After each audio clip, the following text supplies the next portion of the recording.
Hello again. Welcome to the Growth Mindset.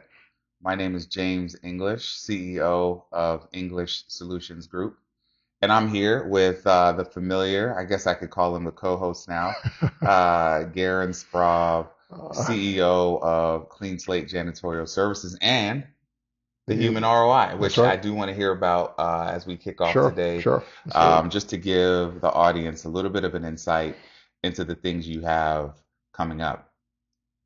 As promised, if you saw the trailer posted on Facebook this week, you saw that we're getting ready to start the second part of our conversation series.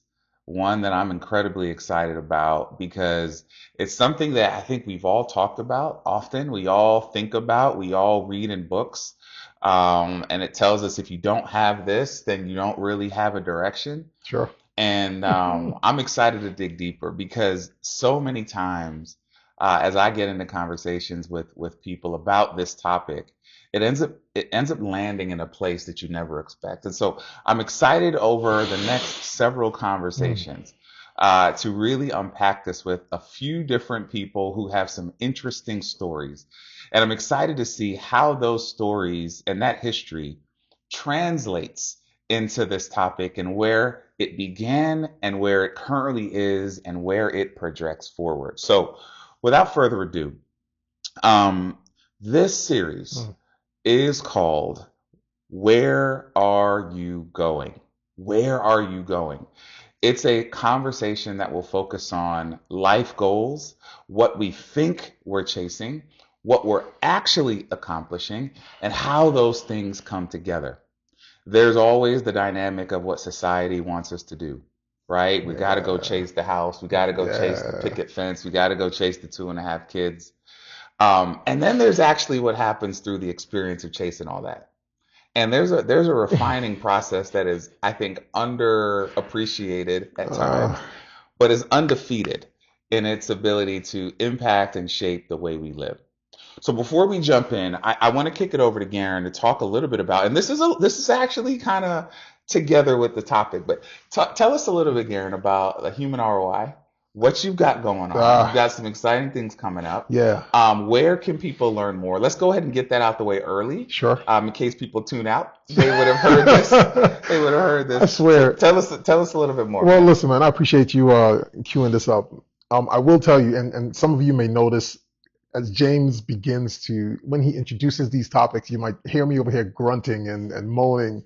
And it's because there's so much behind these questions. They seem so simple, but there's so much behind these questions. And as you're asking them, I am feeling it all on the inside. And my body just responds. And listen, I'm in a space right now where I'm allowing myself to feel. I'm Mm, allowing myself to let go and feel the emotions as they are flowing.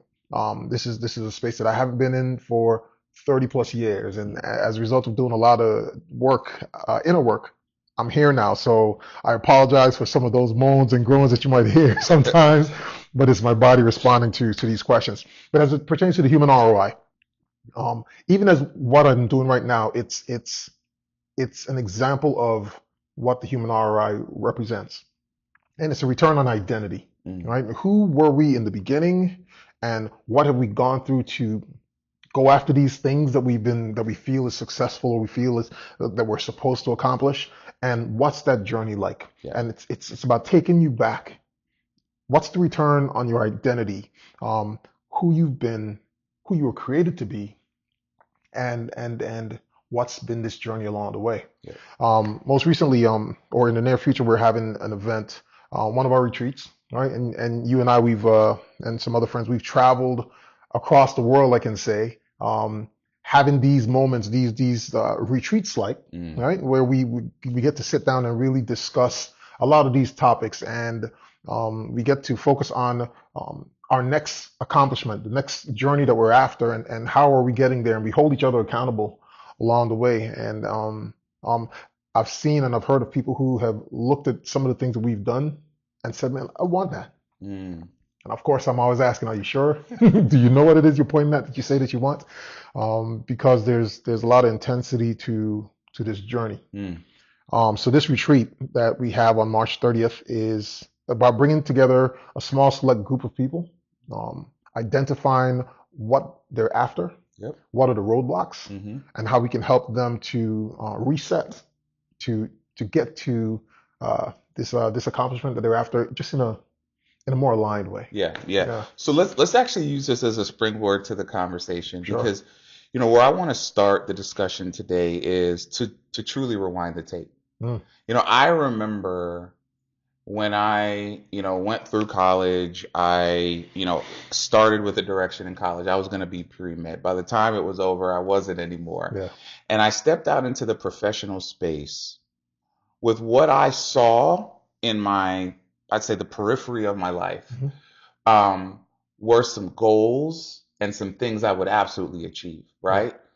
And so as you think about the human ROI, as you think about what you're doing now, as you think about this retreat you're about to launch and the themes and messages that you're about to give to people, Hmm. and you rewind your tape, Gerren, Mm. how far is where you are now from that original trajectory? Can you reflect on that for a minute and just say, I started out here, Yeah, now I'm over here, yeah. and as I think back, I see the path, I see the impact, I see the journey.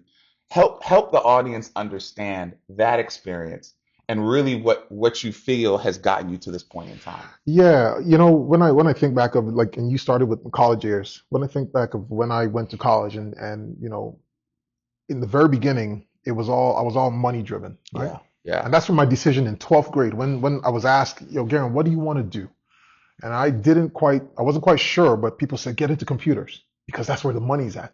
And I got into computers and I absolutely hated it, right? I've never worked a day in my life in computers, but I got my degree in computers. I haven't even picked it up, Hmm, which is pretty crazy. hmm, But I was focused on the money. Once I got out of school,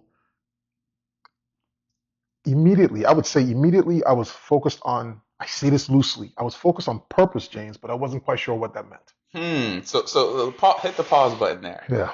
What was the connection from money to purpose? Was there an event? Was there a series of events? Was there unexpected, Yeah. something happened in life that shifted your focus? Like, because Yeah. that's a significant jump, even without Yeah. the context. So anything Totally. to add there? Yeah. So I got married, Okay. and and Okay, that'll do that's one step, it. right? But for the first 3 years of our marriage, I was miserable. Professionally, I was miserable. Mm, And I recall, my wife would say this too, man, we recall like laying down in bed, waking up in the morning, and just tears are coming down our faces. Like I don't want to do this, man. I don't want to go into work. Like mm, this is terrible. And as a man in my home, seeing both of us lying down crying, I'm like, yo, something has to change. And I didn't want that question of like, is this what marriage is about? Right? It was tough. And saying that to your wife, as a man, I wanted to make a change. So I just opened up myself. Like I want to do something different, but I don't know what it is. I'm young. yeah. And that opening up, although I wasn't fully even prepared, I wasn't the guy that I am today, Mm. wasn't as emotionally aware as I am today. That opening up allowed me to see a path, which I still wasn't sure what I was going to do, but I just jumped on that path. Okay. I picked something different than what I was actually doing. So walk me through with that kind of thought process. Sure. What were the series of events professionally? So you Mm. got out, you didn't do Yep. computers. Walk me through, Yeah. that first 3 years and Yeah. what that evolution looked like to people from the outside looking in. Because remember, resetting the conversation a little Hmm. bit. Our audience is thinking or should be thinking, man, as I think back on my own path, I once also had some goals, Hmm. right? Hmm. And there were some things in my life that happened that helped to change and shape the trajectory of where I am now. So Yeah. walk us through what people would have seen those first 3 years. Yeah. So I was working at I was working at a call center. Okay. Then I remember getting a 15-cent raise. Yeah, you Point chuckle. one Don't want five. five. 0.15. I quit shortly after, right? Now, granted, I didn't know what my value was to the company. I just recognized that I was working. I was upset. I was miserable, but I was working and I was working hard. Yeah. And then that's what you gave me. Mm. So this is truly inward focus. Yeah. I'm just looking at myself and saying like, that's not like, what can I do with that? Yeah. Right? Not looking at it from a business perspective, of course. And many of people who are W-2 employees, they look at it from their perspective. And I totally 100%. respect it. I get it. Yep. But then when I got another job and I was working at an insurance company, I recognized that I was working and I just didn't feel aligned with the work. Now, people looking on the outside, they would say, "Oh, Gerren, you're dressed up, you're wearing your slacks, your polo shirt or your dress shirt, your button up.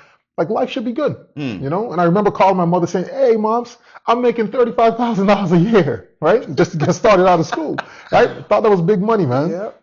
But nevertheless, people felt as though I should be good, I should be content. Mm. But there was an inner turmoil that was going on, and there wasn't this collective that we have now Yep. to show me and say, "Hey, Gerren, have you looked at it from this perspective?" Yeah. You know, it was just me making a decision, looking at my home and saying, "I want more for my family." Yeah. So, Huh. so that perspective, that viewpoint, forced, or I don't want to say forced, but it pushed me to make some decisions that were different. Yeah, Okay. So what folks would have seen from the outside in was, let's say an entry level career job in a call center, right? sure, Where, some people who are great communicators and effective mm, on the phone and those type of environments might have seen that as, man, I can work my way up. sure, That 15 cents may go to $1, that $1 to $2. I'm sure, living life, sure. right?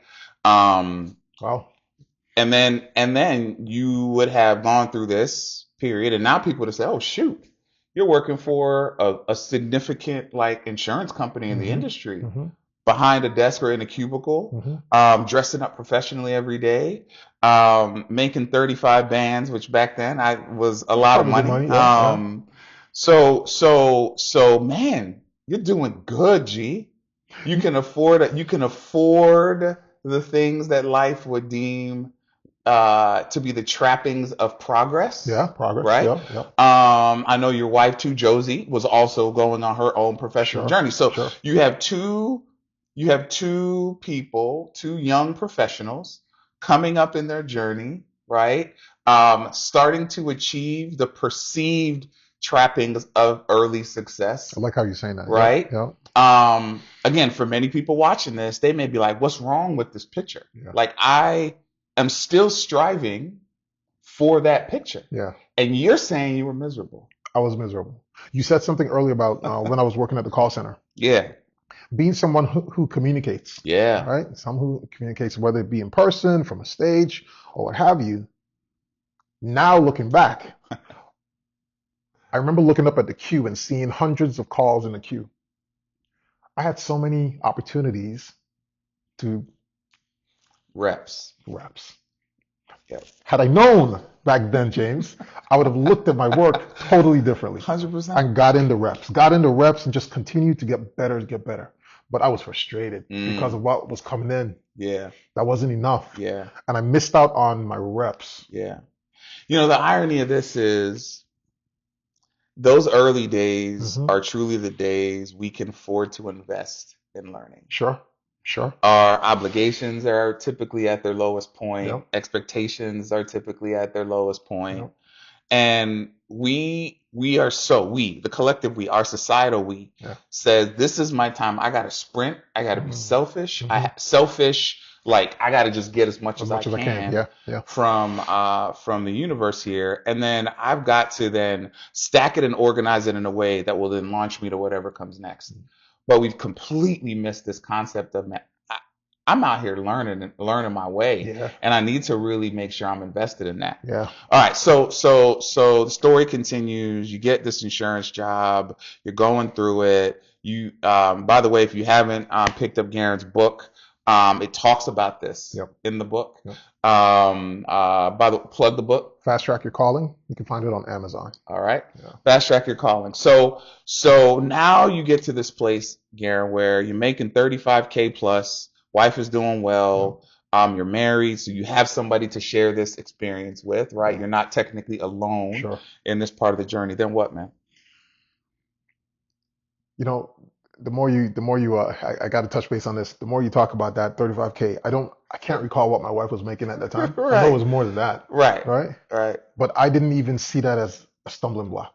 I was just looking at myself Mm, and her, our misery or perceived misery, yeah, and something has to be different. So of course, many people know my story of, meeting someone at a restaurant and seeing, what they were doing for us and setting up a table, Yep. and how my mind triggered and said like, yo, you weren't just cleaning up a table, you were preparing a place for my wife and I to have dinner. That transformation, that moment in time will forever be ingrained because it helped me to shift and see myself Hmm. through a different lens Mm. and what I could actually do. And from there, that decision was made to start my own company. Hmm. Now, a lot of times through my years, man, people have asked me like, "Who's your competitor? Are there other companies within the state that's you're competing against?" And I'm like, "No, I'm on this journey for me. I'm on this journey to become a better human, and I've just used the janitorial industry as my lab Mm. to work on myself. And anyone can pick and choose what they use, man. But it's the perspective shift. Once that happened, then I realized I can use anything to get better. Yeah. Yeah, man. No, this is good stuff because this next component is the one that I think is where a lot of people either stop, stumble, or misunderstand the moment. Mm, Because you talked about going from prioritizing financial gain, right? You're married, you got all this going on. Then you got into the situation at the insurance company where sure, your financial situation stepped up. it did. You were in now a more professional environment, Yep. and you had an interaction, a random interaction, which people have all All the the time. time. Yeah. And that interaction caused you to create more personal turmoil at the cost of chasing something, Yeah. right? Yeah. Than Yeah. probably almost anything else in your life in this particular context. Yeah. Talk to the audience about what was the gravitational pull that would get you to upset everything you had now done through 3+ years, Hmm. everything you had desired your entire life, or that we were trained or taught this is what success looks like. Yeah. Your parents didn't have that level of stability. Go out and create that level of stability for yourself. Yeah. Like, what was the gravitational pull, man? Because Gerren, it had to be strong. I mean, we're talking to people who are watching this who still to this day have not felt that or have pushed that away or have Mm. said, I got too much going on right now. Yeah. I Yeah. can't afford to throw it all away at the feet of what? Passion? Man. Like, so what is that, man? Man. And listen, I this is something that we do. So even as I answer this question, I'm going to need you to also help me flesh it out, right? Yeah, Just a little bit, right? absolutely, Because absolutely. because it's a great question. It's a great question. Gravitational pull. Man, I think about the moon and Earth and Yeah, all of that. Yeah. something pulled you Yeah. to take that experience at the table that day and say, this is more than just a moment. This is an inflection point. This is a fork in the road. This is, for me, Yeah. a moment of significance, unlike I've ever experienced. And I've eaten at many restaurants before and seen this very event before Yeah. many times, Garen. So, Man. what was it about this moment? Because, again, the connection point is as people set these goals, Garen, and then they start living life, they start the pursuit, they have these moments, man. Yeah. And we end up taking this path that's not straight. It's not even just curved. It's all over the place. Yeah. And it's because these moments and things like this, experiences like this, start to send us on to places and depths we never experienced Yeah. or never Yeah. expected. Strangely enough, man, I can help people see or I can I can invite people to find these moments within their own lives. I think the way that you're asking the question, man, like it's hitting me in different ways because I was a totally different person back then. Mm. And I dealt with a lot. I struggled with a lot of inner turmoil. I felt like I was a chameleon back in those days because I was still trying to figure out who I was. Yeah. And and having a wife, having someone who was looking at me to stand up and lead our home was was something that was always at play. right? So I knew that I had to do something different. But again, I was a different guy. I wasn't attuned to feelings. I definitely pushed away and really suppressed a lot of my feelings. So, like you said, I was having these moments all the time, but I just wasn't aware. I wasn't Yeah. keen. Yeah. But and I can't remember, if talking to God about it or what have you, but once I decided I needed to do something different, I needed to take some measure of action, everything opened up. Hmm. Everything opened up for me, and I was like one of those kids, just looking like a radar, just looking for something. So Yeah. what can I do? What can I do? And it was the feeling that rushed through me when I said what I said, and the guy did what he did. The feeling, James, Mm-hmm. really just shot through my body.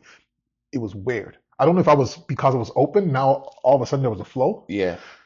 Whereas before I would suppress it. If any feeling came up, there was a rejection. Yeah. Yeah. But that thing happened, and I obeyed. I Hmm. obeyed at that moment. Okay.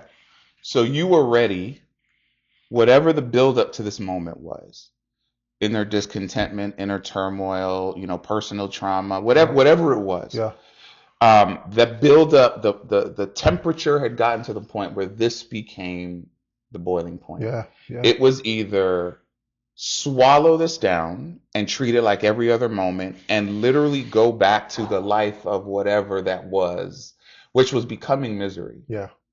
or accept this call in this moment without clarity, Hmm. definition, without promise or guarantee, and say, I'm going to bet on my sanity. Sanity. I'm going to bet on the refining process. Yes. I'm going to pack up the goals that I had set, that I was conditioned to lay out and say, seal that, put it over here and say, I'll come back to that. Yep. because because now the path has now taken a detour that is leading me to a place where I believe I will experience the joy that comes with, um, the evolutionary process, and not necessarily sacrifice my growth for the plan. I But want to read a quick quote to you that sure. I came across Mm. that I think captures this very, very well. It's a quote by Joseph Campbell. We must let go of the life we have planned so as to accept the one that is waiting for us. Mm. That resonates deeply because when I packed up the life that I planned and put it aside, remember, Yeah, I still have friends yeah, around. yeah, Aaron, what are you doing? yeah, What are you yeah, doing? My yeah, mother yeah. finally got through. My mother is a Yeah. teacher, okay, Mm. an educator. And I finally get through college, and you're gonna do what, son? So there was such resolve within me, packing it up and putting it aside, that I Yeah. didn't sway to return Mm. to the life that I once had. Mm. Right? I wasn't sure what I was going to get out of this journey, but what was feeling exciting was going on the journey. So, to the person, Garen, who has invested 30 years Hmm. in chasing the pre-planned or the previously planned Oh, journey, yeah, they're deep, yeah, way deeper than, you or I, and they know that as they look back and reflect, they've passed some moments like the ones sure, you had. sure. They literally just said, "Gulp, I'm swallowing it down because I have a couple pairs of kids looking back at me. I got a husband or wife that's looking back at me with expectations." Um, what do you say to them, man? Because I'm sure as they're sitting listening to you Hmm. and listening to this conversation, they are reliving moments in their life when they too saw a path towards something greater, Hmm. a goal that they never initially turned out to set. They initially set because remember, the most people set out to have these tangible, touchable, feelable, observable, livable goals, Yeah, and then these journeys start getting them to, I want to say, forget those, but deprioritize in terms of, to promote the experience being the goal and the yeah, destination, right? yeah. What do you say to them, man? Oh, 30 years yeah. plus. We talk about this often, our parents never got this opportunity. Sure. So in many ways, we are representing and breaking chains that have been generational in our homes. What do you tell those people again? Man, the fact that you even mentioned our parents, talking to my mother, she's been an educator since she was 17, I believe, right? And then she retired, probably in her 70s. But the conversations that I have with her now about how we make decisions as a family, how I Mm, make decisions for myself, I listen to her pause. She stays quiet for a moment. I can hear her like reconciling it within, and then she responds with, "Man, I wish I had the opportunity to do that right, the or to try freedom, the that." Yeah, the freedom, freedom of. freedom. And I think it's a permission that many don't allow themselves. The permission to change, the permission to take a hard detour, pivot. I oftentimes hear people talk about we have one life. You have one life to live. You got to live it to the fullest. And there's this path that people believe that they must be on or stay on. There's this path, this trajectory, when life is its own ebb and flow. What if you played with life just a little bit? Hmm. Played with life like it's your life. What if you gave yourself permission to simply try something new? Like a kid. I look at Mm. our children, man, and okay, they're a little bit grown now, but when they were kids, we saw how they would walk around here and just touch things and play with things, experience Experience, things. yeah. And we would allow them at times, and then we would say no. And it's that no, don't do that. I think that kind of sticks in people's minds Yeah. as they get older. All of a sudden now it's like, I want to play. No, they hear that voice, But there's that that inner inner. no. And Yeah. I Okay. think that probably stops you from playing and just enjoying all that life has to offer. And sometimes you think about it, man. Some of the places we've traveled and we've looked off and seen whether it's the water or we see the forest or we see all these different things, and like this is creation at its Mm, best. There's mm. so much for us to discover and play with. There's so much for you out there to play with. But you've stayed true to this path. And I'm giving you permission to simply go play. Play with life. So